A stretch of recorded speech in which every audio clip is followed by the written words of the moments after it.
Вечером 16 сентября 2019 года в приграничной зоне между Джаматом Овчи-Калача Республики Таджикистан и селением Маскат Кыргызской Республики произошел очередной конфликт, который был спровоцирован по вине кыргызской стороны из-за привезенного киргизами гравия, которым была засыпана дорога в данной местности. По требованиям жителей Джамата Овчи-Калача киргизы частично очистили дорогу и пообещали больше не накалять ситуацию. Однако очевиден тот факт, что жители с киргизской стороны вместе с пограничниками Кыргызской Республики спровоцировали новый конфликт. Этому является доказательством то, что спустя некоторое время на место прибыли около 300 киргизских пограничников. Вначале разразился скандал и в ход были пущены кулаки. Далее наш военнослужащий, который намеревался провести переговоры, был убит снайперской пулей кыргызских пограничников. Это спровоцировало стрельбу. Наши пограничники открыли ответный огонь, который заставили их убежать и скрыться в сопредельной территории.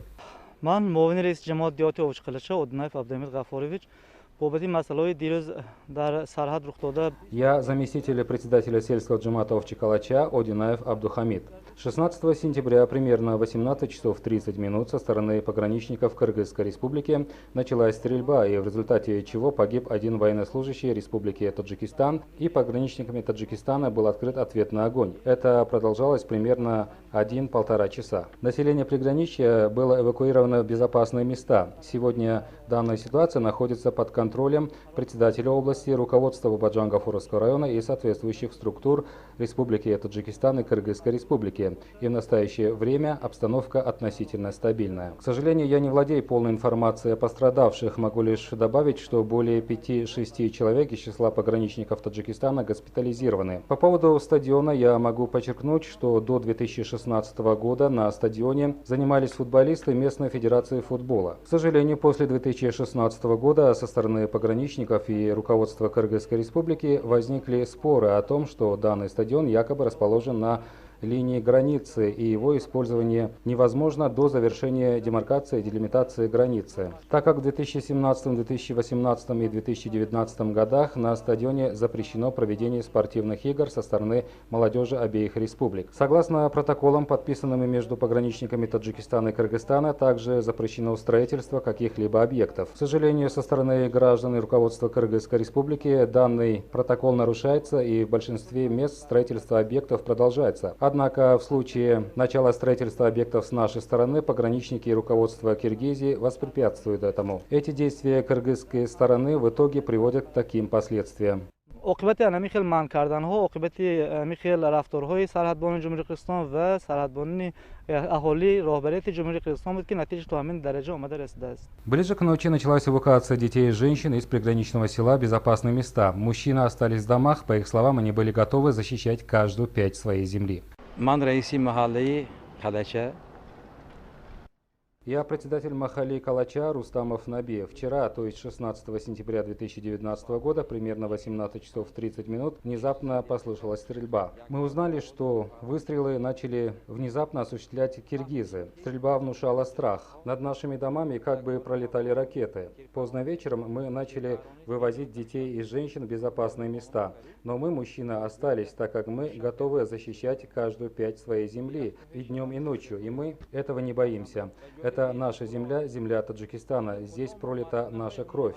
Как мы можем оставить родные места? Перестрелка закончилась примерно в 20 часов 30 минут. Приведу один пример. В течение 4–5 лет земли 35–40 хозяйств не получают воду из-за одной жительницы Киргизии, которая закрывает воду по реку Кастакос, которая частично протекает по их территории. До такой степени они проявляют неуважение. Но, несмотря на это, мы соблюдаем добрососедские отношения, делаем им добро и в итоге получаем такой результат. Граждане Кыргызстана свободно перемещаются по нашей территории, совершают покупки, лечатся у нас и даже рожают детей в нашем роддоме. Но наши граждане не могут чувствовать себя спокойно, когда пересекают на недолгое время границу Кыргызстана. Они требуют паспорт и придираются по каждому вопросу. Наш народ стойкий, гуманный и всегда выступает за мирное решение вопросов. Однако вчерашние события снова показали, что этого не хотят киргизы. Они во всем безосновательно обвиняют нас. Это подло с их стороны.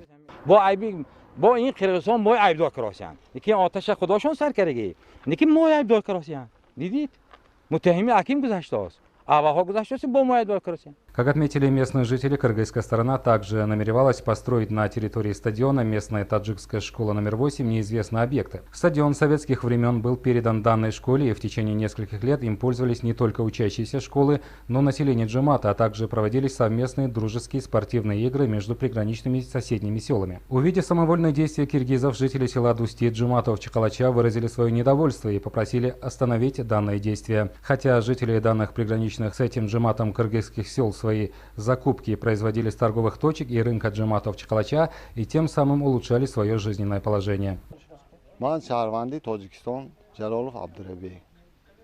Я гражданин Таджикистана Джалолов Абдураби, мне 42 года, и я очевидец всех конфликтов, происходящих здесь. Поблизости у меня был дом, который по требованию киргизов сравняли с землей. Я построил дом в этой стороне, и вот теперь новый конфликт. Не знаю, что делать. Этот конфликт возник не по нашей вине. Кыргызская сторона завезла гравий на дорогу. Примерно 5 военных киргизов в гражданском пришли и начали очищать территорию дороги от сорняков. И хотели начать заливку бетона. Когда наши жители начали этому воспрепятствовать, киргизы устроили драку. Потом пришли около 200 или 300 военных из Киргизии. Они были вооружены, и мы спрятались в домах. Сын оставался на улице, и мы чудом забрали его домой. Потом на место конфликта прибыли наши военные. Вроде бы ситуация нормализовалась благодаря переговорам. Внезапно с западной стороны началась стрельба. Пострадала крыша моего дома, стекла разбиты, сгорело запасенное мной сено. Они оставят нас в покое. До каких пор это может продолжаться? Я не могу возвести вспомогательные постройки,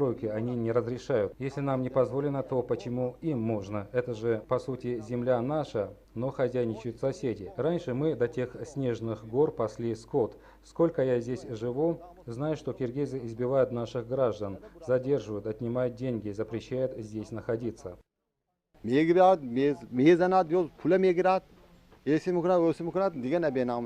Участившиеся в последнее время провокационные действия со стороны граждан Кыргызстана и кыргызских военных, нагнетающих напряжение в приграничной полосе, вызывают серьезную тревогу на данном приграничном районе. В данное время ситуация на данном участке таджикско-кыргызской границы находится под контролем силовых структур Таджикистана.